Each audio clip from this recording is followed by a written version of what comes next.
Assalamualaikum warahmatullahi wabarakatuh.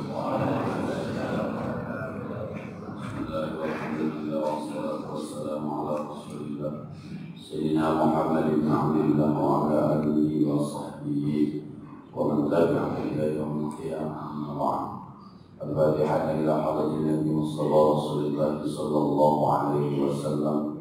Tuqarrah ila abaina wa ummahatina wa aliyatina wa jaddatina wa masyayikhina ولجميع المسلمين والمسلمات والمؤمنين والمؤمنات خصوصا الله وبه ناصر بن حجاز وبه احمد الغزالي بن حجاز الشيخ شيخنا كيدي محمد معمر بن كيدي عبد الرحمن شيخنا كيدي عبد الوهاب بن كيدي عبد الصمد شيخنا كيدي محمد محمد انصار شيخنا كيدي شيخ هذا شيخنا كيدي عبد الزين كيدي محمد زيد شيخنا كيدي محمد هاشم محبوب سيد محمد بن علي عباس المالك الفاتحه.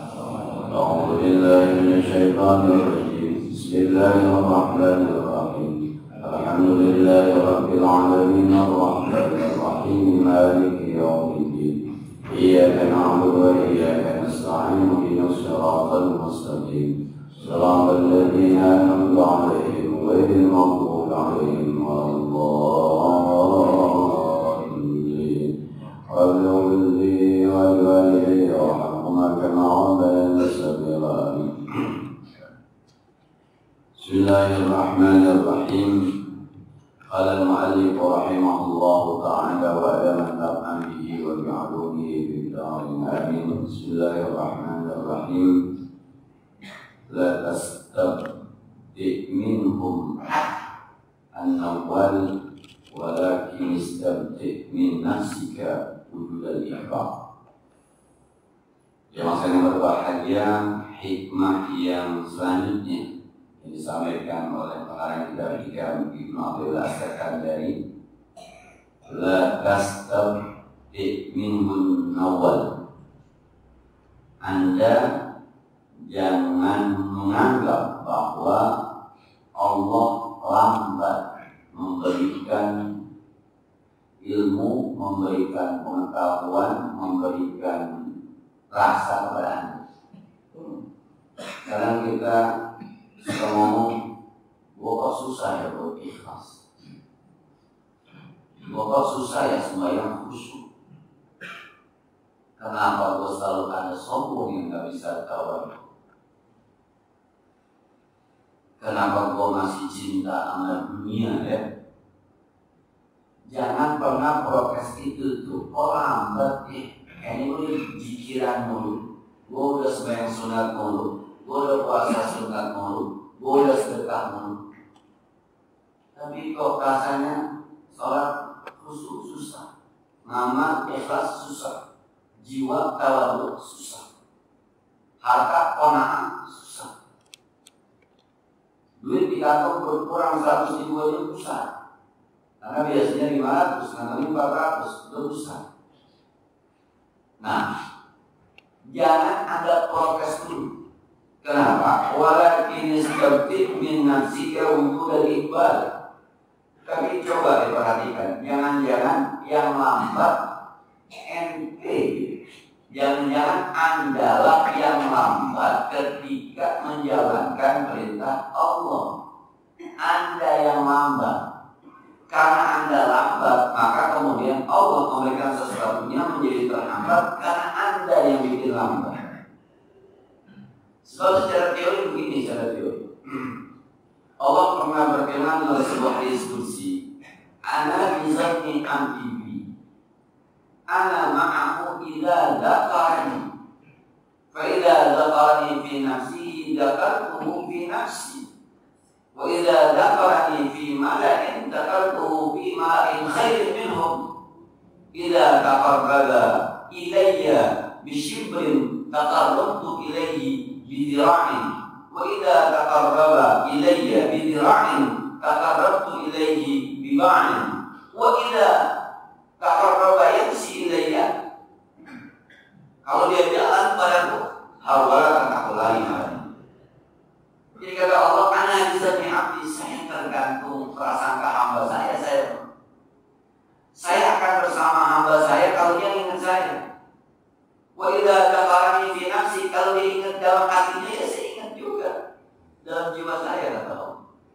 Kalau dia ingat saya dalam sebuah lingkungan yang banyak, maka saya akan sebut juga dia dalam lingkungan yang jauh lebih baik kumpulannya di depan para malaikat.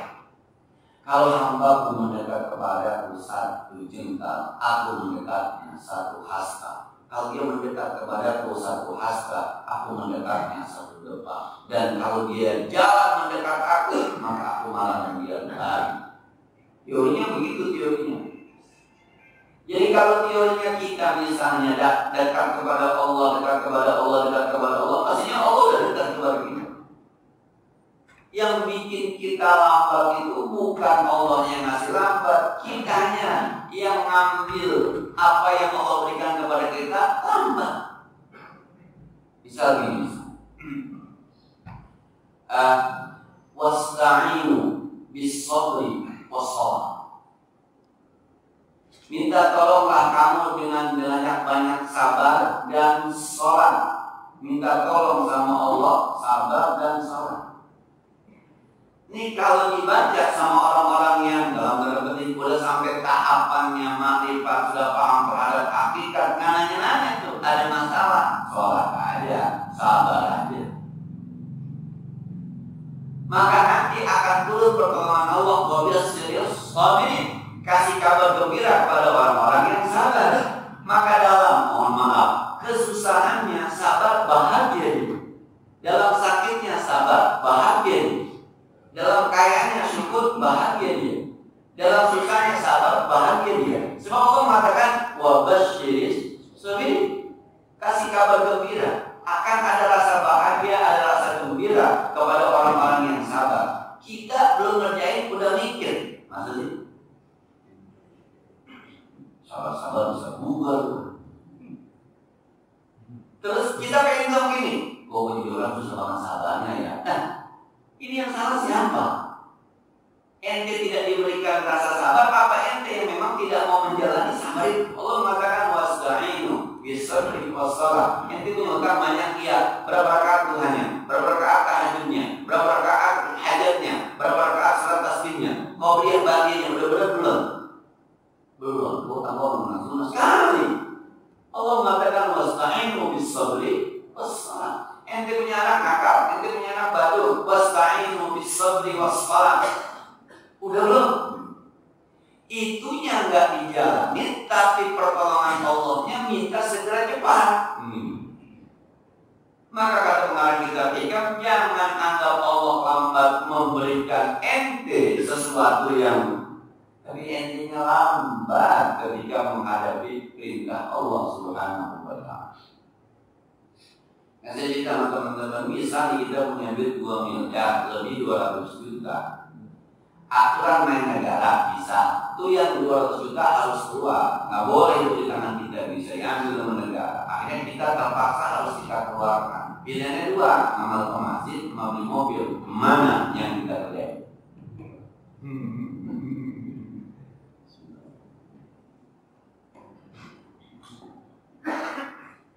Nah, lah kalau di tangan udah ada 2 miliar, kan banyak itu duit 2 miliar. Yang harus keluar 200 juta. Pilihannya 2, beli mobil sama ngamal. Andai kata kita ngamal, kita nggak susah, masih ada 2 miliar. Sebab yang 2 miliar masih bisa beli mobil.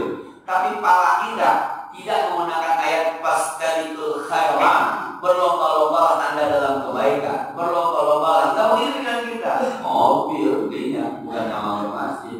Bagaimana sifat qanaah, sifat zuhud mau ada di hati ente? Kalau urusan begitu banyak ente masih dunia. Ada seorang perempuan namanya Sa'irah yang Rasulullah SAW datang. Ya Rasulullah, inni qad asra'u wa atakassabu fad'u wa'ali. Ya Allah, ya Rasul, saya kecelakaan, saya luka, sampai luka saya ini sakit saya ini luar biasa Rasul, sampai saya tidak ada bagian awal saya yang terbuka ya Rasul. Ya Rasul, doakan saya supaya saya sembuh. Kata Rasul, ya Sa'irah, in syi'ti sabarti walakil jannah. Sa'irah, kalau ente sabar, kalau ente mau, ente sabar, ente layak masuk surga. Tapi wa in syi'ti, kalau ente mau, da'amtu ayyu afiyakillah, aku akan doakan supaya Allah menyembuhkan ente, tapi enggak ada jaminan masuk surga. Mau sakit sabar masuk surga, atau mau sembuh tapi tidak masuk surga. Kata Syuairah, sabar ya Rasulullah, kalau gitu saya sabar aja Rasul. Sabar nggak baik juga, yang penting masuk surga. Tuh. Orang kayak gini dapat nilai sabar. Bahwa syirk sabirin sakit tapi bahagia. Nabi Ibrahim dibakar bahagia. Nabi Yusuf diceburin ke sumur bahagia. Dulu ada buku cerita tentang Nabi Yusuf saya baca. Itu ceritanya Allah, orang dapat cerita di mana dia cuma sebaca doang. Itu ketika Nabi Yusuf dia mau husnuzon aja sama abangnya, sama abang-abangnya diajak main husnuzon aja, bilang bener anak kecil diajak main sama abangnya.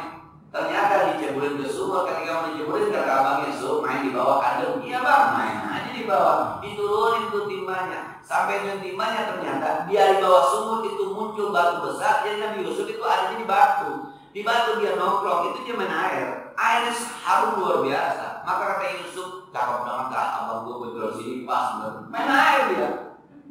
Diceburin di sumur, tapi bahagia. Nabi Ibrahim dibakar, bahagia.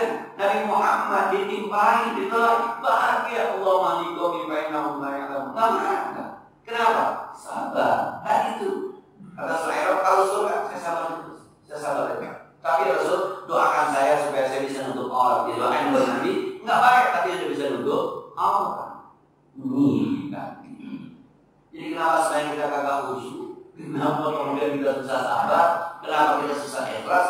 Bukan Allahnya yang nggak memberikan itu, bukan kitanya lambat menjawab panggilan Allah Subhanahu wa Ta'ala. Nah, ngaji pak kita umumnya muhdats. Itu bicara tentang sholat sunnah. Sholat sunnah dibagi dua, ada yang sunnahnya jamaah, ada yang sunnahnya tidak jamaah. Yang sunnahnya tidak jamaah pun kalau dikerjakan jamaah tetap sah dan tidak makruh, cuma tidak mendapatkan sunnahnya. Dibahas di bawah lagi itu ada ibadah sunnah badan, ada ibadah sunnah harta. Mana yang lebih afdal? Kata ulama, afdalan ibadah harta dibanding ibadah badan. Kata ulama. Jadi kalau punya duit 30 juta, bandingannya umroh sama beli sapi kurban, mana yang afdal? Sapi kurban. Tapi mana yang enak? Oh. Ini adik kita. Ini adik kita. Umroh buat kita pribadi, sapi korban sekarang juga bagian. Nah, lebih hebat beli sapi. Tapi kita lebih seringnya sama umroh. Bagaimana mau ikhlas umrohnya, mohon maaf. Bagaimana mau khusyuk umrohnya, mohon maaf. Ketika kita dihadapkan dengan sesuatu yang lebih afdal, kita diberi kepada sesuatu yang biasa-biasa saja. Maka jangan buka Allah ketika kita belum bisa ikhlas, belum bisa qanaah, belum bisa juhud, belum bisa khusyuk. Jangan buka diri kita sendiri. Sudah sehebat apa kita menjawab perintah Allah Subhanahu wa Ta'ala. Nah, Nabi udah bilang, suatu saat saya pengen banget hamam tuh. Aku sangat pengen suatu saat kalau ada tuh nggak jadi imam, saya di belakang aja. Kalau orang habis baik saya mau jalannya, ada rumah-rumah, ada orang laki yang disini, saya bakar rumah yang berada di imam jamaah, saya bakar rumah. Udah serem banget itu hadis. Udah sering disampaikan, tapi tetap aja kan. Mana lebih kuat lagi kita ketika ayo al-shalah, anak nangis. Allah manggil, anak manggil, mari kita bareng. Nah, bini meriah. Hayya 'alas shalah. Mari kita bareng. Nemenin bini. Harus main jamaah. Itu pilihan yang sulit, Pak. Pilihan yang kata sulit aja juga kadang-kadang. Ada final sepak bola, Pak, pas isya. Mana Pak yang dibalasin? Tapi kalau ngomong, susah khusyuk ya, kok gue susah ikhlas ya. Ini kalau rumah tasawuf bilang pret. Allah, jangan salah. Nah, kenapa kok kalau ngaji, kenapa kok kalau sembahyang, kenapa rasanya kok susah banget dapatnya? Iyalah, karena sebab perintah-perintah Allahnya sama kita kurang begitu greget, ngerjainnya kurang begitu greget. Nah, kita sudah sampaikan Pak, ada undangan buka puasa bareng. Yang satu di Masjid Nurul Iman bareng anak yatim, yang satu bareng teman-teman di Telaga Sampil. Kalau bicara paham dengan mana Pak, buka puasa di masjid, aman yatim, aman di Telaga Sampil. Tapi hati kita, masih dari ngurusin, jangan-jangan kita Telaga Sampil. Hati kita bukan mau buka bersama Pak, dunia urusannya itu, dunia urusannya masjid paling kolot, es kelapa, kolotnya nggak ada. Subhanallah. Jadi urusan ibadah saja kita kadang-kadang masih urusannya masih dunia, ini urusan ibadah. Nih salat jamaah kadang-kadang udah salat udah Allahu Akbar, udah Allahu Akbar juga. Di samping kita ada orang takbir juga. Ini takbir kok apa kita? Bangun sembahyang. Udah sembahyang Pak. Udah Allah yang maha besar masih di samping masih kita konten. Imam banyaknya kurang pasti gitu. Alhamdulillah, alhamdulillah. Ibu hamid berdoa. Lagi sembahyang masih sombong di hadapan Allah. Bagaimana mau khusyuk? Jadi jangan jangan Anda menyatakan bahwa kok agak khusyuk ya, kok susah kayak orang kok nggak bisa bahagia ya. Bukan karena ente. Saya sering menyampaikan begini kepada kalau ceramah Muharraman. Ayolah biar profesional kita jadi hamba Allah. Bareng-bareng kita belajar. Saya bilang, Bu, kalau punya anak TK, SD, anak-anak kecil dari zaman dulu, anak-anak kecil mah sebaik-baiknya anak kecil ada nakal. Anak-anak nakal dari zaman dulu nggak ada, dari lahir sampai mati orang soleh yang disuruh. Emang teorinya anak harus nakal. Dia perlu kepleset kulit pisang dulu baru tahu bahwa kulit pisang ternyata licin. Anak lari mungkin ada air terseset, baru tahu bahwa tadi kalau ada air hati-hati. Kalau itu nggak ada. Sampai kata seorang bidan itu kalau anak kecil baru lahir dia nyusu di payudara ibunya itu dia nggak tahu kenyang itu kayak apa. Maka kadang-kadang berubah rambutnya, orang bilang gumo. Itu omelin, udah kenyang mau masih tanya, dia nggak tahu apa kenyang. Dia belum tahu kenyang itu apa. Maka artinya ngajar itu wa'allamal insana ma lam ya'lam. Allah mengajarkan manusia sesuatu yang dia belum tahu. Oh ini namanya kenyang. Anak kecil jajan mulu emang begitu kan. Jajan mulu kalau dimakan dia nggak tahu yang dia beli apaan. Tapi dia anak-anak mau belinya kayak orang tua kan. Nah kayaknya mau beli pakai gua injek lu. Masya Allah, gua banting tuh. Injek kata, dibanding kata. Besok-besok main ngomel kata-katanya omlo. Dan ngomong doang. Anak apa? Anak kecil nakal tuh. Ya, kalau masih seumuran, emang nakalnya maunya sama itu. Normal kan kita namanya. Dan profesional aja kita. Nah, anak gua ya nggak mau ke masjid itu di rumahnya sembayangnya. Bapaknya di mana bayang bapaknya? Kira-kira gitu tuh. Bapaknya di mana bapaknya sembayangnya? Ya bapaknya orang masjid. Emang kenapa? Pulangnya malam. Ya tadi nyentuhin di rumah. Ngaji di mana? Mau sekolah, mau sekolah. Baiknya di mana? Di rumah. Ya sama aja burunya di rumah. Gimana berita? Hati kita tidak bisa khusyuk, nggak bisa ikhlas. Jangan buka itu kepada Allah, tapi buka sama hati. Sudah sehebat apa kita menjawab panggilan Allah Subhanahu wa Ta'ala. Nah, karena ada ceritanya Pak, seorang sahabat Nabi Muhammad sedang hubungan badan sama istrinya.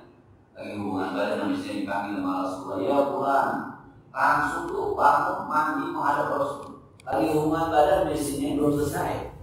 Ketika menghadap Nabi masih basah, masih netes rambutnya, Nabi senyum. Mohon maaf sarankan, sebenarnya aku mau menyegerakan seorang terhadap keluarganya. Iya ya Rasul. Kenapa? Sebab tadi Allah wa atiiur Rasul. Taat kamu kepada Allah, taat kamu kepada Rasul. Dipanggil dalam kondisi apapun, berangkat dari hubungan suami istri, berangkat. Baru sahabat-sahabat Nabi dulu ceritanya susah, habis sukses, bahagia, nyaman. Secara ekonomi mungkin kita lihat nggak maju, tapi justru Makkah dikuasai, sampai kepada setengah Eropa dikuasai, karena urusan dunia tidak terpikir. Yang ada akhirat. Nah, jadi yang pertama nih ya, kata kita jangan gugat Allah ketika seakan-akan kita lambat mendapatkan sesuatu yang baik dari Allah. Tapi gugatlah kita karena kita lambat ketika menjawab panggilan Allah Subhanahu wa Ta'ala. Orang puasa Ramadan yang kalau ada yang berulang duluan atau belakangan, kita lebih belakangan. Ramadan dari awal-awal udah pasang spanduk marhaban ya sahur Ramadan, selamat datang. Kan udah bangga banget itu perasaan. Ramadan datang pakai marhaban. Iya, namanya Ustaz, puasa kapan ya? Ustaz, puasa kapan ya? Rasanya itu udah pengen berpuasa, belang. Ada yang Rebo, ada yang Kamis. Mau Kamis aja. Itu kemarin bagaimana? Sholat nih Pak, dari rumah kata bininya, mau mana Bang? Jamaah apa? Kata anaknya mau mana Pak? Main jamaah lah, belum kayak itu mau mana suruh mancing. Sampai sini nih, habis kuliah duduk sentiran orang paman, Allahu Akbar, langsung bangun. Enggak, lanjutan aja tuh. Terus la ilaha illallah. Katanya mau main jamaah, tapi orang mandi duduk depan lalu. Itu omongan di awal pengen jamaah kan gurunya lari ketika komat. Enggak juga. Imam udah takbir masih ngobrol sama temannya di belakang. Orang di belakang. Bismillahirrahmanirrahim. Ya, orang berbeda. Bayang. Udah mulai ngobrol aja. Katanya mau berjamaah. Itu kadang-kadang omongan kita sama gerakan kita juga nggak pas. Bagaimana sholatnya mau khusyuk, bagaimana mau ikhlas, bagaimana mau terhindar dari riya, dari sunnah, dari ujung, bagaimana mau qanaah, bagaimana mau syukur. Ternyata yang bikin lambat bukan Allah yang selamat, kita. Ada yang amal nyesel pasal narok, nyesel soal narok. Ada 2 ribuan, ada 50 ribuan di kantongnya. Udah ada hasil lewat. Masukin aja, habis itu lewat berarti udah masuk. Bagaimana mau ikhlas? Jadi kalau di apa namanya digabungkan dengan yang minggu lalu itu, jadi cahaya Allah mau masuk ke hati kita nggak bisa masuk karena penuh sama hudud dunia. Jadi sampai luar doang, kita udah paham sebenarnya, kita udah paham. Orang salah maafin itu yang lebih baik, tapi kita pengen dendam, maka akhirnya nih yang semestinya masuk atau masuk nempel lama balik lagi. Kita udah benar, sudah tahu ilmunya, tapi memang kalah itu. Kenapa? Itu karena pembenaran kita terhadap sesuatu yang sebenarnya nggak benar sebenarnya. Saya paling ngajarin otak kanan, otak kiri itu kalau yang begini kan. Saya bilang dulu Hamka belajar di otak kanan, otak kiri. Hamka dulu belajar di otak kanan, otak kiri. Pinter. Nah, ngarang. Jangan-jangan nih otak kanan, otak kiri ini cuma bisa kita doang kali. Ada kalau apa nyari otak kanan, nyari otak kiri. Sehingga ada yang begini, otak kanan, otak kiri. Zaman saya kecil kan dulu mainnya begini, Pak, di meja zaman SD. Zaman kecil dulu otak kanan, otak kiri begini. Kira-kira dulu Soekarno belajar dari otak kanan, otak kiri.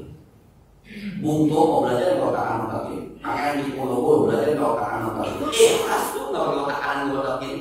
Kebanyakan teori bukan itu, Pak. Ini yang penting, gitu. Hatinya ente jadi guru, kalau hati guru dah enak. Tapi kalau ente jadi guru tapi hati pekerja hancur. Nah, ente jadi orang tua kalau hatinya hati orang tua mantep. Tapi kalau ente hati orang tua tapi hatinya hati pengusaha bahaya. Bab anak dianggap pegawai, istri dianggap pembantu. Hati-hati.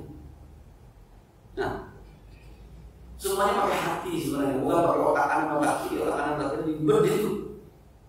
Ada latihannya begini, tetap aja orang kagak ngapal-ngapal. Belajar hafalin. Anak sekolah hatinya hati pelajar, memang mantep tuh. Tapi kalau latihan jagoan tawuran dulu, karena hatinya merasa jagoan. Yang penting mah hati, Pak. Hati kita. Khatib Jumat kalau hatinya hati khatib, nggak lama khutbahnya, yang penting orang paham. Tapi kalau hati penceramah, lama khutbahnya. Kalau khatibnya hati itu, kalau teman saya kalau hatinya khatibah, mau apaan? Rame mana orang harus pada yang berantem di pemilu. Ya udah, ayatnya di hadisnya. Jangan berantem pemilu beda partai biasa, ya udah. Tapi kalau hati ada penceramah mana-mana tuh. Kalau anda mengisi A begini, kalau anda mengisi B begini. Akhirnya turun berantem mau minta atur aja. Semuanya di sini sebenarnya hati. Nih, itu ngapain gue jadi guru, gue jadi guru. Nah, tanya ada hati lo ketika berangkat tuh bawa hati apa? Hati guru, apa hati bekerja? Anak gue baru ngamat ya. Sebenarnya lu jadi orang tua, hatinya hati orang tua, apa hati pengusaha? Nah, sama bertetangga juga begitu. Hatinya hati tetangga, apa hati kompetitor? Kalau hatinya kompetitor, nggak berapa lo tetangga. Tetangga beli motor, beli motor. Tetangga kawin nanti juga kawin lagi. Ya tetangga kawin 1, 2, 3. Kompetitor, repot itu. Nah, selanjutnya Pak, ini subhanallah ini kayak kita kalau saya baca itu kayak banyak kerugian yang ternyata kita sudah lakukan. Hukukul fil awqati yumkinu qada'uha wa hukukul awqati la yumkinu qada'uha. Hak-hak yang ada di dalam waktu masih bisa diqada, tapi hak-hak waktunya tidak bisa diqada. Hak-hak yang di waktu itu kemudian ada hak. Ramadan kagak puasa masih jadi boleh. Nah, subuh nggak qobliyah masih bisa diboleh. Dulu kita kagak sholat subuh masih diboleh. Itu namanya waktu di dalamnya ada hak. Tapi hak waktu sendiri, hak waktu yang harus kita berikan itu tidak bisa diboleh. Pak, ini kan kita hidup Pak, dari mulai bangun tidur kemungkinan cuma 4 kalau kata ulama. Nikmat atau ujian, doa atau maksiat, itu aja. Kemungkinan kita hidup nih sampai besok tidur lagi Pak. Ini kemungkinannya di setiap waktu kemungkinannya. Apakah kita doa, apakah kita maksiat, apakah kita dapat nikmat, apakah kita dapat bencana. Kalau kita dapat nikmat, maksudnya apa tuh? Bersyukur. Kalau kita dapat bencana, maksudnya apa tuh? Sabar. Berarti setiap detik, setiap menit kita punya hak kewajiban. Kita punya kewajiban terhadap waktu yang Allah berikan itu. Bersyukur atau sabar. Kalau ternyata kita bermaksiat, istighfar. Kalau ternyata kita taat, maka bersyukur. Sudahkah tadi kita taruh kita sholat dari mulai jam 4:30, berarti kita dalam keadaan menurut kita adalah taat. Sudah kali syukur. Kalau nanti ini kita ketiduran kali sembahyang duha, berarti kita dalam keadaan lalai. Sudahkah kita istighfar? Dan setiap waktu yang datang itu dia punya hak yang merupakan kewajiban kita. Maka ketika waktu berlalu ini nggak bisa dikobok nih. Sebab menit ini punya hak untuk disyukuri. Menit berikutnya punya hak untuk disyukuri. Menit berikutnya punya hak disyukuri. Kalau dari menit per menit kelakuan kita begitu aja, maka kita nggak bisa nih mengqadha hak waktu yang menjadi kewajiban kita. Aduh. Ya kalau puasa mah bisa digodok dah, ya kan? Sebagian orang bisa digodok dah, cuma cewek dulu banyak nggak korban ya. Kalau 2,5 tahun, kami aja 10 tahun ini, nggak apa-apa masih bisa digodok dah. Itu usaha kita. Tapi hak waktu, bukan waktu, ada haknya bukan hak waktu yang merupakan kewajiban kita. Setiap saat waktu kita cuma 4 kali waktu. Ada nikmat, ada balak, ada nikmat, ada musibah. Ketika nikmat kita harus bersyukur, ketika baik kita harus sabar. Yang kedua, boleh jadi kita pada golongan yang maksiat, istighfar. Haknya adalah istighfar. Kalau maksiat kita jadi orang yang soleh, maka bersyukur. Setiap detik, setiap menit, setiap waktu itu ada hak. Sudah kita jalankan hati, dan itu nggak bisa di-cover. Maka dia bilang, coba lu diam semenit aja, tiap detik mulut lu stop. Terus semenit itu 60. Jangan ngomong kata diam gitu. Itu semenit juga. Semenit itu Allah stop. Itu 60 kali. 5 menit tinggal kali aja 3. Wah gitu. Subhanallah. Diam aja, diam. 5 menit Bapak diam nggak ada yang ganggu Pak. Jadi itu tadi kadang-kadang ibu udah istighfar aja di sembahyang tuh. Kita bisa terima bahwa itu benar, tapi dalilnya ketemuannya itu dalil membantahnya. Karena kenapa? Sebab di dalam itu terlalu banyak urusan dunia, maka dalilnya ketemuannya lama-lama itu kabur akhirnya. Nah yang terakhir kami, karena min waqtin yaridu, setiap waktu yang datang kepada kita, tidaklah waktu datang kepada kita illa kecuali walillahi 'alaika bihi haqqun jadidun wa amrun akhir. Setiap waktu datang kepada kita ada perintah baru, ada sesuatu hak baru, ada perintah yang lebih kuat. Tadi jam 5 kita bangun sehat, alhamdulillah. Kemudian kita wudu segar, alhamdulillah. Kemudian setiap waktu kita ada kewajiban. Kenapa? Sebab waktu yang diberikan tidak bisa hidup. Itu nikmat. Kita masih bisa makan, itu nikmat. Mohon maaf Pak, yang kata benar aja, kita masih bisa buang air, kita masih bisa kencing, kita masih bisa buang angin. Itu nikmat. Yang harus kesalahan kita maksiat, harus tobat kita. Pelit kita maksiat, sesaat kita ada pelitnya, harus tobat. Sudahkah itu kita? Lantas sore baru lagi gitu.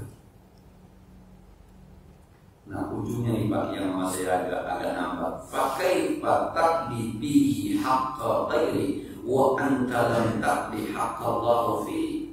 Bagaimana Anda mau melunasi hak orang, hak Allah ada Anda sia-siakan? Bagaimana kita mau menjalankan hak orang, hak makhluk, sementara hak Allah saja yang berhak untuk disyukuri waktunya.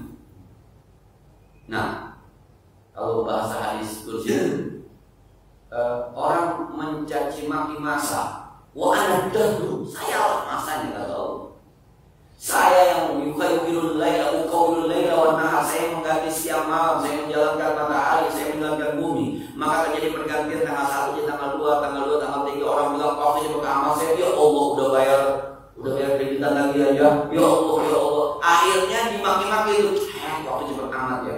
Kata Allah, Ibnu Adam, manusia mencaci maki waktu. Wa ana dahru, saya waktu itu karena saya bikin. Maka ketika Anda saya berikan waktu, Anda punya kewajiban untuk mensyukuri itu. Kalau Anda sia-siakan, Anda harus istighfar. Kalau Anda tidak lakukan itu, kata kita, hak Allah saja Anda sia-siakan. Bagaimana hak manusia? Allah yang menciptakan Anda sia-siakan. Bagaimana? Maka ada orang bilang, orang anak kita mah kalau masih sembahyang aja benar sembahyangnya sembahyang ini masih benar. Kalau dia masih sembahyang aja, masih sholat anak kita, SMP masih sholat, SMA masih sholat. Kelakannya baru-baru dikit masih bisa tidak benar. Tapi kalau udah kata sholat susah dia yang benar. Kenapa? Kewajiban Allah saja dia sia-siakan. Bagaimana kewajiban terhadap manusia? Nah, simbolan dari pagi hari ini yang pertama tadi, jangan gugat Allah ketika kita merasa sekarang gue kagak ikhlas ya, gue merasa sabar ya, gue kurang bersyukur ya, sebenarnya gue kagak khusyuk ya, gue baca Quran susah nangis ya, gue kurangnya juga paham-pahamnya. Itu orang subhanallah kalau lagi sembahyang kayaknya bisa nangis kok kagak ya. Kayaknya gue udah nikmat. Orang tadi bilang amyang, ibadah amyang. Amin itu ya, amin itu nggak rasa. Berlalu begitu aja. Amyang. Imam baca surah apa aja nggak rasanya. Nah, tuh amyang apa ya? Berlalu udah coba periksa sehebat apa kita menjawab panggilan Allah Subhanahu wa Ta'ala. Maka ada istilah la an takuna sahibal karamah khairun min an takuna la an takuna sahibal istiqamah khairun min an takuna sahibal karamah. Anda menjadi orang yang istiqamah lebih baik daripada Anda menjadi orang yang dianggap mulia. Orang mulia begitu istiqamah. Senin subuh jamaah tidak pernah absen istiqamah. Daripada kalau kiai ustaz sembarang masih ini sekarang absen. Nah, kenapa absen? Kemalaman ceramahnya, malam mulia, ceramah begini kemalaman, akhirnya pulangnya kecapean, semuanya di rumah, habis itu tidur lagi. Mulia, tapi tidak istiqamah. Orang-orang yang istiqamah itu jauh lebih baik. Kenapa? Sebab dengan istiqamah itulah Allah memberikan sesuatu yang orang yang tidak diberikan. Sebab dengan kita pernah tahu jauh di sana. Sirrul asrar, daqaiqul asrar, rahasia yang halus sekali rahasianya. Jadi kalau ada bahasa inna Qur'anal badri kana mashhuda, sesungguhnya salat subuh itu, salat fajar itu disaksikan oleh para malaikat, pasti ada baiknya itu kata-kata mashhud. Maka sampai ada dalam silakan disurvei rumah tangga yang sering berantem itu rumah tangga yang suaminya tidak pernah salat subuh jamaah. Silakan disurvei yang suka pada berantem gitu tetangga-tetanggaan maksudnya bukan survei dalam tadi kepo bukan ya, bukan kepo asal tahu aja jangan ditunjuk ya, ditunjuk nggak semua subuh jamaah aja loh di berantem mulu mobil ini. Secara teori rumah tangga kakek nyambung tuh. Apa hubungannya sebaik subuh jamaah sama sakinah mawaddah warahmah? Kemana hubungannya? Enggak itu namanya daqaiqul asrar. Pokoknya yang sholat subuh jamaah itu biasanya rumah tangganya jarang, bukan karena berantem, jarang berantem, aneh kata berantem biasa lah, berantem biasa, masa kasihan biasa dah. Tapi ada yang berantem hebat sampai, masya Allah, anaknya sampai kagak betah di rumah karena berantem banyak, namanya berantem mulu. Coba dilihat, jangan-jangan salah satunya nggak pernah sholat subuh berjamaah. Inna Quran badikan masyhur. Jangan-jangan itu udah qaidul asrarnya. Orang yang istiqomah dalam arti selalu ada di rumah kalau malam itu nggak pernah ngayal itu. Saya sering katakan bercandaan itu anaknya nggak pernah rewel, tidurnya nyenyak. Kalau dia rewel sakit. Karena ada dulu yang kalau anak rewel nggak bisa tidur malam, ambil barang dukun. Jadi bapaknya belum pulang. Ibunya khawatir, bapaknya belum pulang. Khawatirnya bisa positif, bisa negatif. Mana hujan, mana sendiri, kalau mau mati gue gimana nih? Kalau banjir gue gimana nih?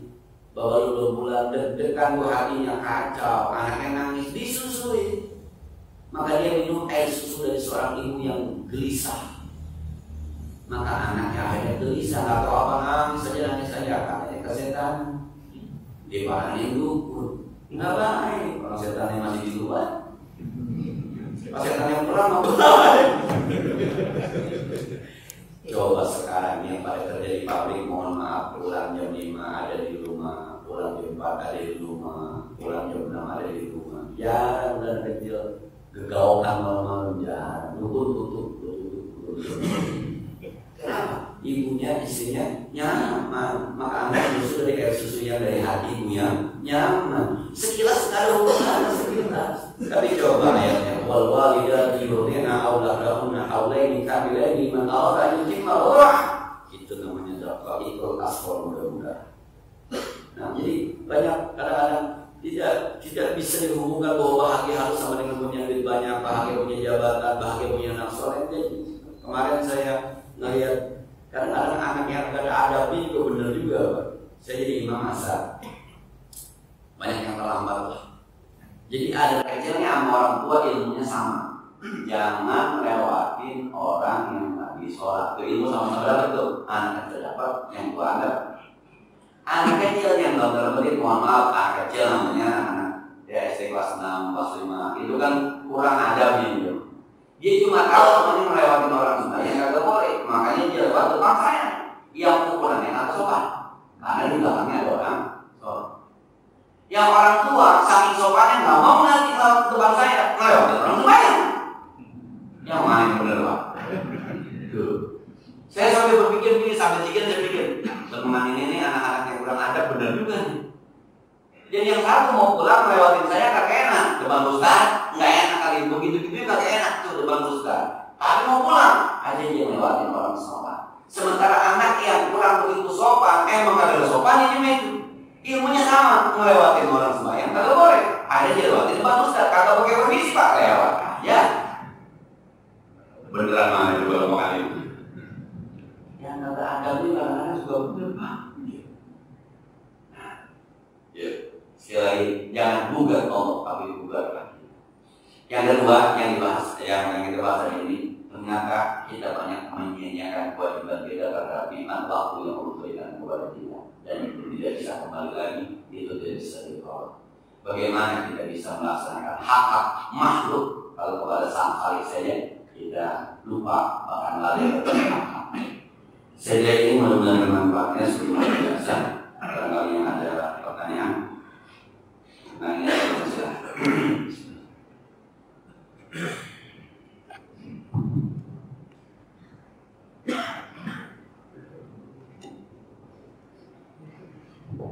Assalamualaikum warahmatullahi wabarakatuh. Daripada yang nanya nih Ustaz. Jadi saya selalu memanfaatkan waktu yang diberi kesempatan Ustaz. Saya berharap yang lainnya yang bertanya yang bisa juga memberikan wawasan kepada yang lain. Tapi tidak apa-apa, mudah-mudahan di depan yang lain saya nanya. Begini soal gugat-menggugat. Ini kita menggugat perasaan kita menggugat kepada Allah. Kenapa sih saya sudah sholat, sudah ibadah, sudah tahajud, segala macam, berdoa, segala macam, semuanya. Nah, ternyata daripada yang saya lakukan, kok susah juga Allah memberikan mengabulkan apa yang kita inginkan gitu kan. Jadi menggugat kepada Allah. Padahal tujuan kita dengan melakukan demikian ya seolah itu cepat dikabulkan. Nah ini memang yang pengarang kita ini sudah paham betul kita manusia. Berarti ada dalam kita. Nah ini yang pertama ya. Jadi bagaimana perasaan kita nih supaya jangan sampai menggugat kepada Allah gitu. Bahwa kita lakukan ini sebenarnya ikhlas apa dari kita, tapi kenyataannya kita selalu menggugat kepada Allah seperti itu. Ini terjadi pada diri saya juga, bukan kepada orang lain.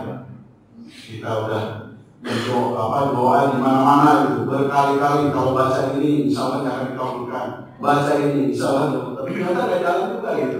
Nah, karena dalam pikiran ini yang jelek, siapa nih kalau capek kayak begini, dikabulin gitu kan.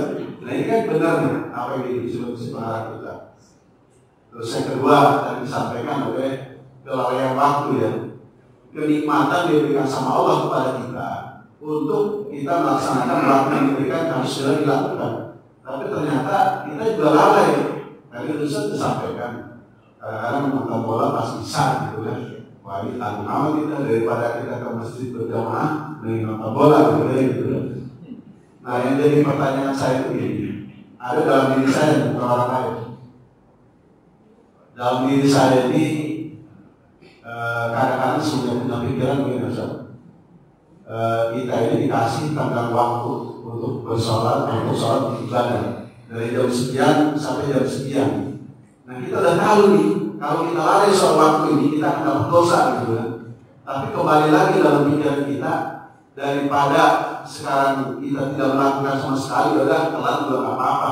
Nah ini pikiran kayak begini dia masalah. Nah ini bagaimana hukumnya Ustaz? Jadi bagaimana kita harus lakukan? Padahal kita pengen banget nih, pada saat kita azan manggil langsung kita mau minum dulu masuk ke dalam. Tapi gara-gara ada yang dikasihkan tengah waktu ini kadang-kadang menjadi kendala buat kita, karena lebih baik kita telat daripada kita kagak sholat. Ini jadi masalah. Demikian Ustaz, terima kasih. Assalamualaikum warahmatullahi wabarakatuh. Yang pertama, orientasi hidup kita yang harus dirubah kalau anak. Selama orientasi hidup kita masih dunia, ansih, nggak ketemu. Yang tadi kita selalu mengubah begini misalnya, hidup bahagia itu sama dengan apa? Itu harus diberikan definisi yang orientasinya orientasi akhirat.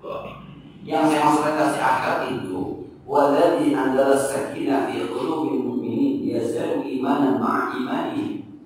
Yang namanya ketenangan, yang namanya bahagia itu waladzi anzala sakinah, diturunkan ketenangan, kedamaian. Allah tidak beri syarat kaya, Allah tidak beri syarat jadi penguasa, Allah tidak beri syarat berwibawa, tidak. Pokoknya Allah berikan kenyamanan. Maka ketika kita sholat subuh jamaah, ketika sholat isya jamaah, yang harus dirasa itu kita nyaman kan? Taruh yang kita minta, ya Allah, ini lagi ada proyek ini, ya Allah, mudahkan ya Allah, 1 miliar di Kabupaten. Kan tembus dengan. Dan di rumah kakak kita nyaman-nyaman saja.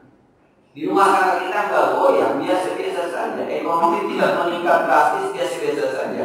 Tapi semuanya berjalan yang normal-normal saja. Terus apa yang harus digugat sama Allah? Orang yang kita cari itu. Tapi kalau orientasinya, kalau tembus ini, ya Allah, jangan buat kami semua. Itu orientasinya. Mau diantar kemudian satu mau. Anak ego santunin, mamanya sekali. Kalau ini, maka ketika itu gagal, kecewa. Nah, kan saya pernah cerita ada tukang ojek, tukang ojek yang biasa ngasih duit 100.000 kepada istrinya.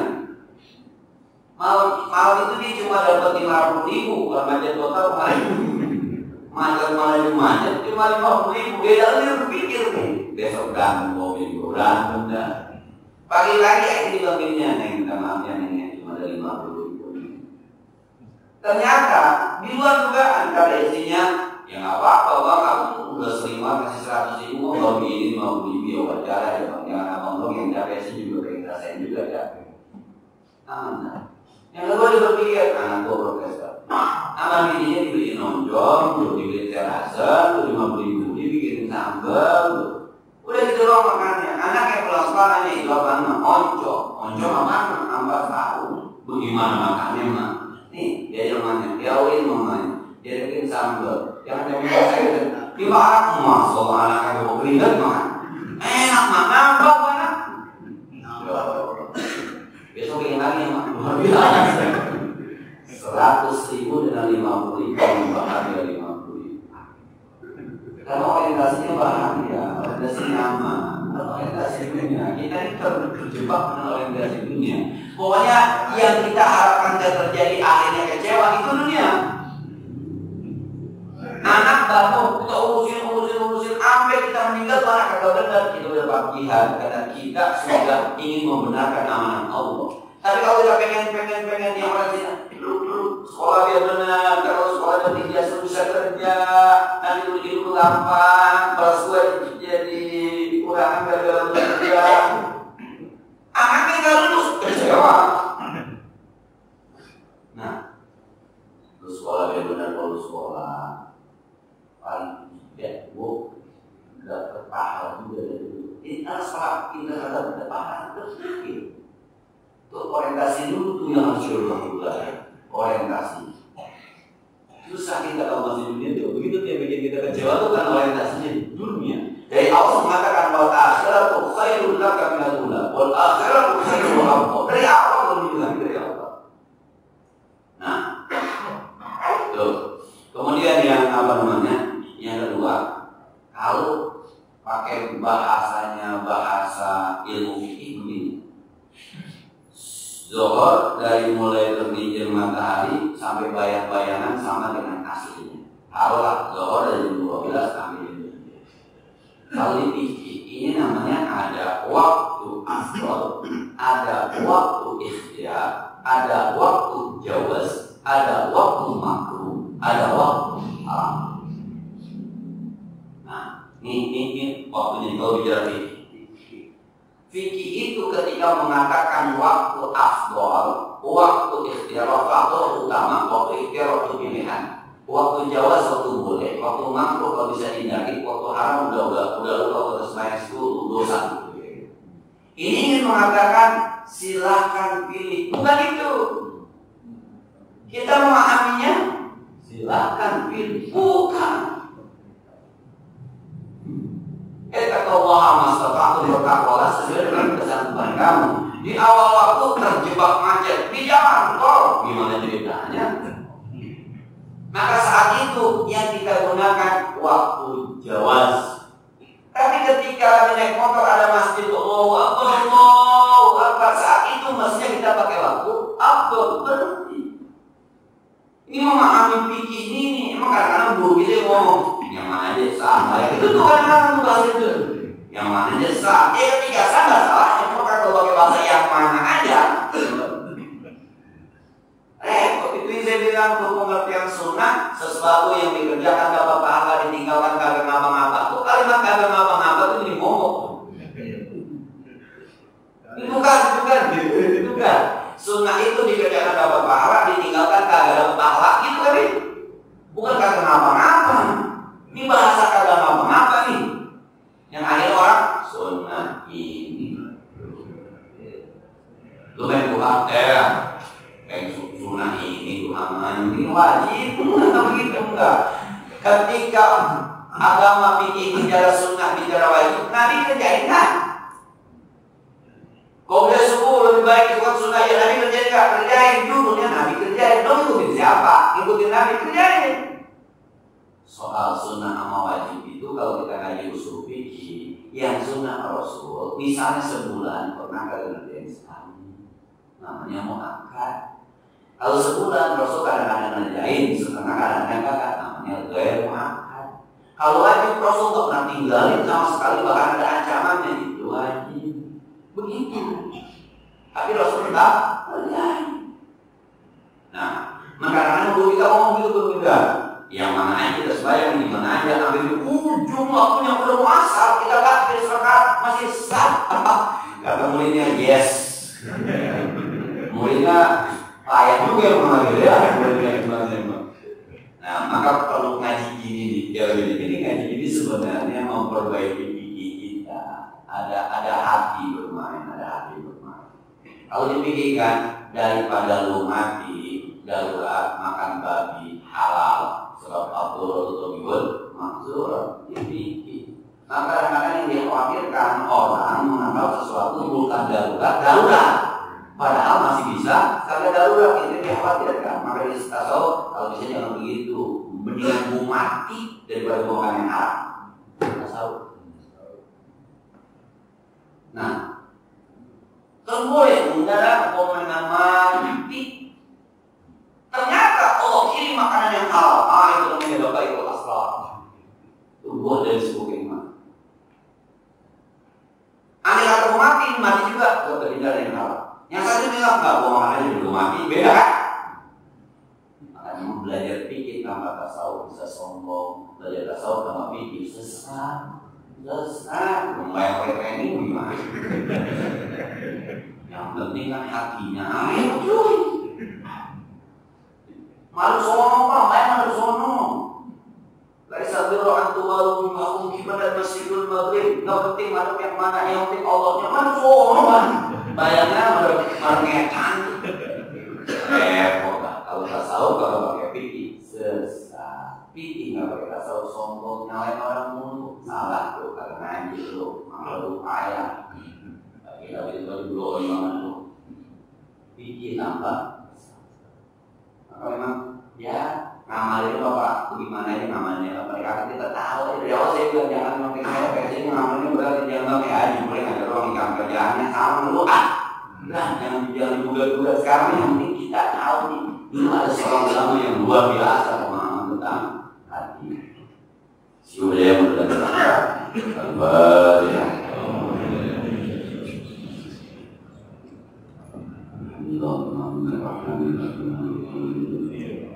إياك نعبد وإياك نستعين اهدنا الصراط المستقيم صراط الذين أنعمت عليهم غير المغضوب عليهم ولا الضالين اللهم صل وسلم وكرم وبارك على سيدنا محمد وعلى آل سيدنا محمد اللهم انفعنا بما علمتنا وزدنا علما ينفعنا ربنا زدنا علما نافعا ورحمة سائبا ولسانا ذكرا قلبا شاكرا اللهم إنا نعوذ بك من علم لا ينفع من قلب لا يخشع من جوع لا يشبع من دعاء لا يسمع ونعوذ بك من هؤلاء الأربعة ربنا اغفر لنا ولوالدينا ولمشايخنا ولجيراننا ولمن حق علينا ربنا آتنا في الدنيا حسنة وفي الآخرة حسنة وقنا عذاب النار صلى الله على سيدنا محمد وعلى آله وصحبه وسلم سبحان ربك رب العزة عما يصفون وسلام على المرسلين والحمد لله رب العالمين السلام عليكم ورحمة الله.